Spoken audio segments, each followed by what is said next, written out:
And I always laugh because most women, I feel, do stuff to prove a point. I'm like, you want to Yeah, motivate right. me? Tell me I can do it, and it's done. I'll have what she's having. Welcome to another edition of She talks confidence. Podcast. Hey, everybody, welcome to the show. This is Tony. It's the She Talks Confidence podcast, of course. Usually, I've got Jessica Sowell on today, and usually what I do is just I take a piece of the show like later on, and then I use it as the front bumper, like at the very beginning, like the cold open at the beginning. But I hit the record button. I hit the record button when you were talking about the whole thing about tell a woman that she can't do it and she'll do it. And I'm just going to keep that. Thanks for being here, Jessica. I really appreciate it. She's a principal broker with Tour Properties. And the reason that Jessica's on today is because her story takes many turns and it's very compelling in terms of finding yourself and going through burnout and dealing with massive loss and then coming out in the end and trying to figure stuff out. I always joke because I'm like, most people don't say that, oh, she worked at Coyote Ugly. That would make a great real estate agent. And you tend to just stay where you are. It's comfortable. You get a promotion, you're working. And I was bartending. I went to school for sound engineering but I got a promotion to move to Austin and manage. And so you're just, 23. I was 24 at the time. Like, yeah, I'll do this. And the next thing you're 27.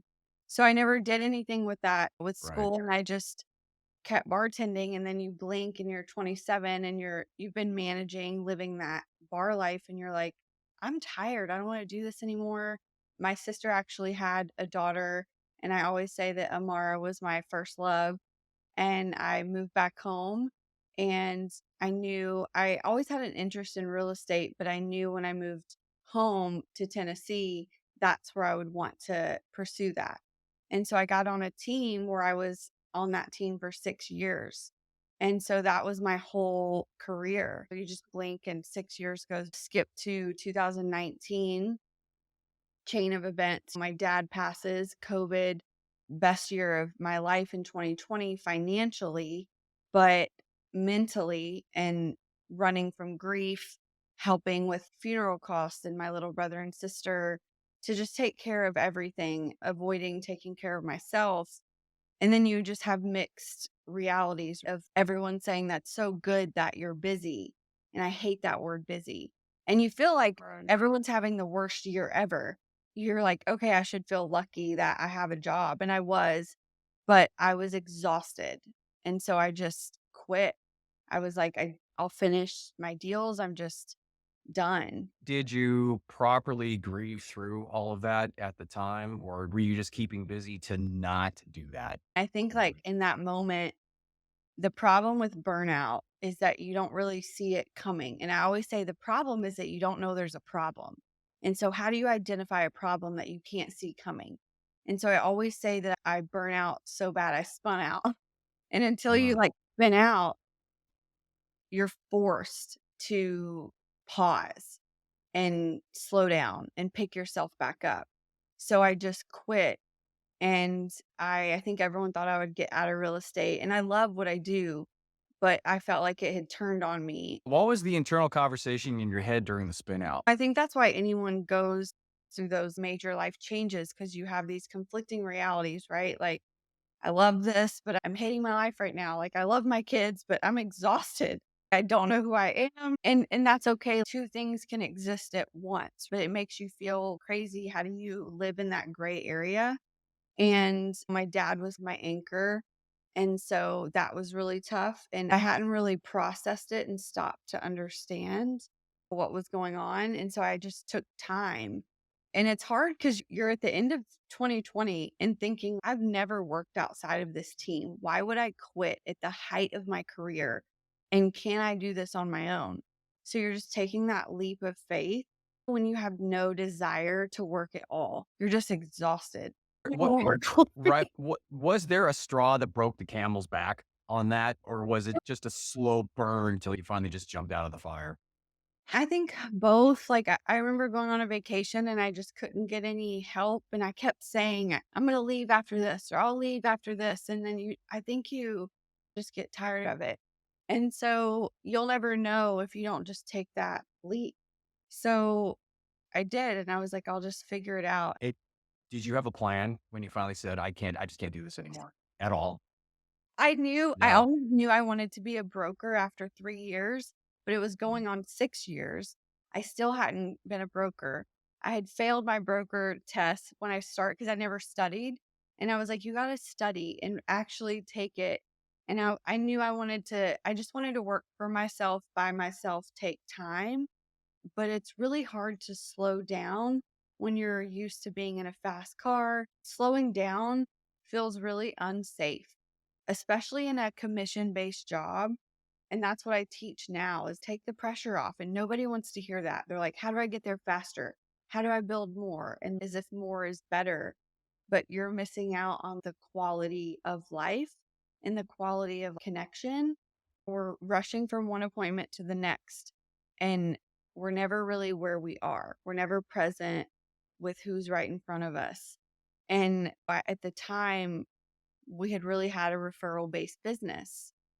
And that whole first year in 2021, I started traveling more, and some clients would just call me and wait for me. And I was like, oh, okay, I don't have to be by my phone 24/7. And I started seeing a different way of working. And I bought this sprinter van. I was on a trip out west in Moab, I think. I was going to Zion, and I'm looking at it on this app, and I'll just go see it. And I kept thinking I would get a no somehow, like the bank would be like, "No." And they're like, "Yeah, you go ahead." And I passed my broker test. I started my brokerage, and I put my logo on the side, and I went to Zion, and I drove it home. And the whole way home, I was, "What am I thinking? Who buys a Sprinter van?" I felt like an insane person, but at the same time, I was like, "This is awesome." yeah. That's cool. And I remember calling and writing an offer from the desk in the back, and just I was like, "This is what life could be like," because I never really traveled. I'm from Nashville, was raised here, and so I just kept feeling doors were opening up. So what did the van represent to you then? Or buying the Just van? freedom and your eyes open up to a new. They always say the devil you know is better than the devil you don't. Mm, It's you think there's only one way to do business. And then my clients would call me, and I kept getting business. And you're like, wow, I've been doing something right this whole time. Where you think it's because you're just responsive and I have to do it this way. And they didn't care. They thought it was awesome that I worked out of a band. They just didn't care. They loved my service and who I was.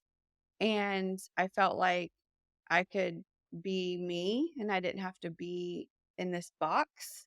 I could be in this other box, this van box, mhm. and still have a business. And it was just proof. I think instead of having to prove myself, I was getting proof that there was another way. Were And you it trying was, to prove yourself to yourself, or were you trying to prove yourself to other people? I always say, show me a high achiever, I'll show you a trauma response, right? Like Yeah, it's, so oh, and true. it's so true. I'm like, what do you have Yeah. to prove? Like one of my favorite. If you're a Brené Brown fan, she does the HBO special Atlas of the Heart, and she talks about grounded confidence. And our biggest, probably the quote I say the most time all the time is her concept of near enemies. And the near enemy of grounded confidence is being a knower and a prover, having to prove yourself. And real grounded confidence is being a learner, and you Mhm, listen. And it says, I'm not here to be right, I'm here to get it right. mhm, And so when it comes to clients, like I always say, you have to have patience and take the pressure off and educate. And it's not about getting them in a house, it's about getting them in the right house. And they have to come on their own. You can't just pressure. I think pressure is what really scares people away. That's sales. You may be a good mhm. salesman, but are they going to come back to you when they go to sell the house? And so I say we're in the relationship business, not sales. Anyone can sell, and you may make that one paycheck, but if they don't refer you and they wouldn't come back to you, then you have lost. You've wasted that deal. Did you have that mindset before you got burned out when you initially started for that I think first I've gig? always had that mindset, And that's why people came back to me, because I've always cared about the mission and the people, but I didn't know it. I didn't know that I had it the whole time. Like, I didn't know that, oh, loving people is like really all that matters. I could be myself because I worked for a guy who wore a suit all the time, but he also was very fit in that box, the business box. And when you come from being a bartender and you're like, okay, I got to wear this pantsuit every day and these heels, and I just felt uncomfortable. I overcorrected. And so I just didn't feel like me. And people can feel when you're not authentic. And I went to a Zillow conference at that same when I heard Brene Brown speak one year, and they said two things that people look for in an agent is responsiveness and trust. But the thing about trust is that people don't trust perfect. And at the time I blew it off because I was like, oh, no wonder I'm doing so good because I'm all over the place. But it Right. didn't really hit me that people don't trust the yes man, the car Mhm. salesman. They want you to be honest. Hey, this house is nice, but I think we can do better. And I think it's really hard for people to be humble and say, I'm not the expert yet, but I know someone and I can figure it out. And everyone wants to be the expert overnight. And it just doesn't work that way. If you want to build a lasting career, have confidence in where you're at and love your experience.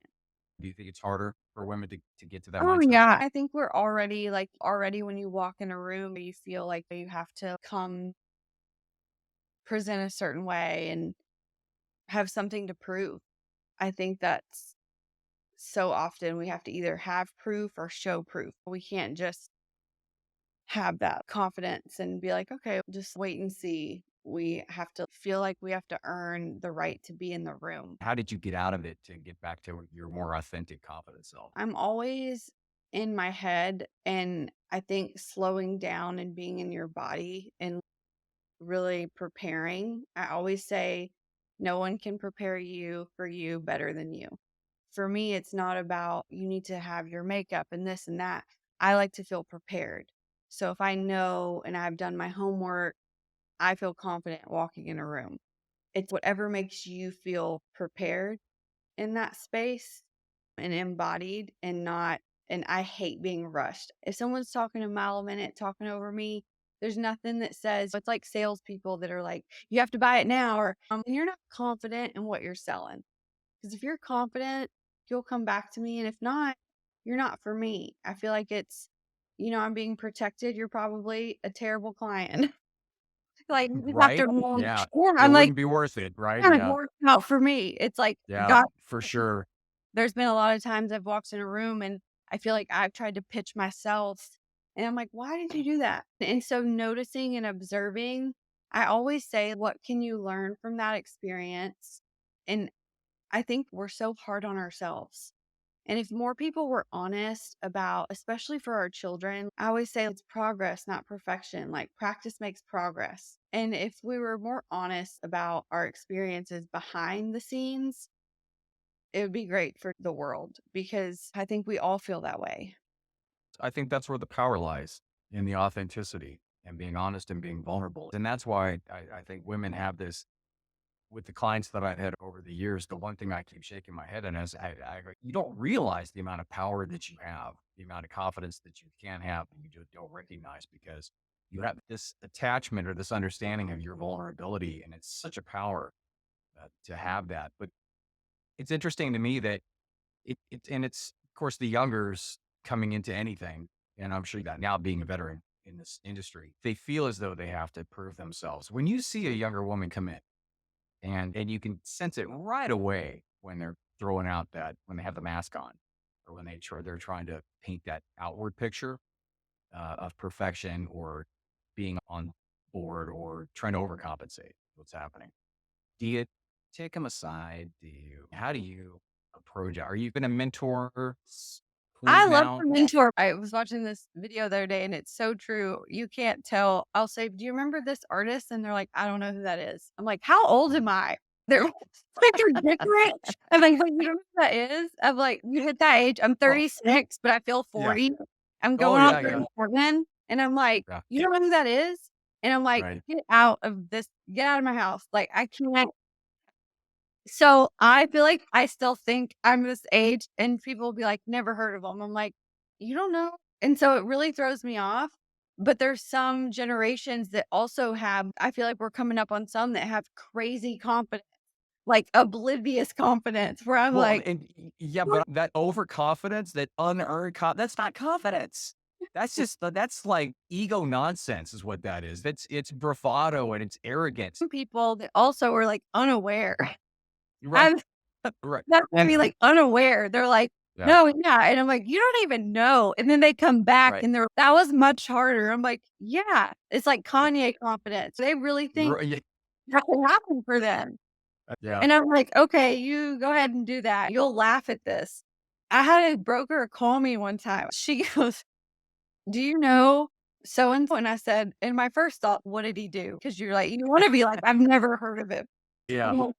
He had just signed up. He signed up faster than any agent I've ever seen. We just agreed, and I had just started my brokerage, just doing onboarding, and he had already gone through everything, and he's ready to go. And he goes to show a house, and he didn't even do his century lock yet. He hadn't even Oh, done. He doesn't know how to get in a house. He's just there. He's over showing, and he's there, and he's trying to get in the house. And the agent calls me. I don't know what he's doing or how he got this far. And she's saying he's trying to break in and he's not a real agent. I wanted to do was say, I've never heard of him. Just to of course. like him down a few blocks and be like, what do you Uh, think he's doing? But embarrassingly, I'm like, he belongs to me. Yeah, that's my and I'm like, what are you doing? How did you think you were gonna get in? You think it just you wave your hand and the door opens? mm, So, there's sometimes where you wanna just because that's the only way you learn. I always say there's no substitute for experience. Nothing sticks with you until you go through it. which means you have to be okay with falling on your face. You have to be okay with failing, and you have to be okay with making mistakes. Yeah, but as a boss, as a broker, you have to be okay with letting them and Yes. have it and watching. What's gonna happen? As a parent, oh my gosh, Uh-huh. that's the worst to watch your kid go through heartbreak. It really trains you and it trains us all to learn to be better listeners, more vulnerable, not fixers. You have to just take life lighter. I was so rigid when I was, and it makes me really good at my job. I don't miss a fee. I mind the details.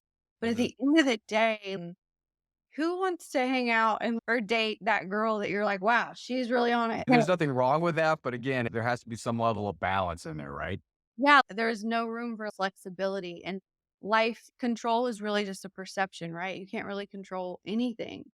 And so being able to laugh at that didn't go how I wanted it to go at all. So try again tomorrow, I think is where the confidence comes. And I think that trusting in yourself is not that we make the right decisions. Like overthinking, okay, which way do I go? It's that we can handle whatever consequences come from those decisions. Okay, I'm going to be able to handle whatever's on the other side of that. And if you have a choice between a couple, 3 or 4 different things or whatever, how do you know it's the right decision? People hate to hear it because our culture is primed to go fast. Like I say, fast car, fast pedal, to slow down and really ask yourself twice. Make sure you're not in your head and you're in your body and what feels aligned because we are so quick to react. And it's the power is really in the pause. And I know people say that all the time, but it's in the response and not the reaction. And so that's where I've learned to, man, I wish I wouldn't have said that. I really wanted to say this.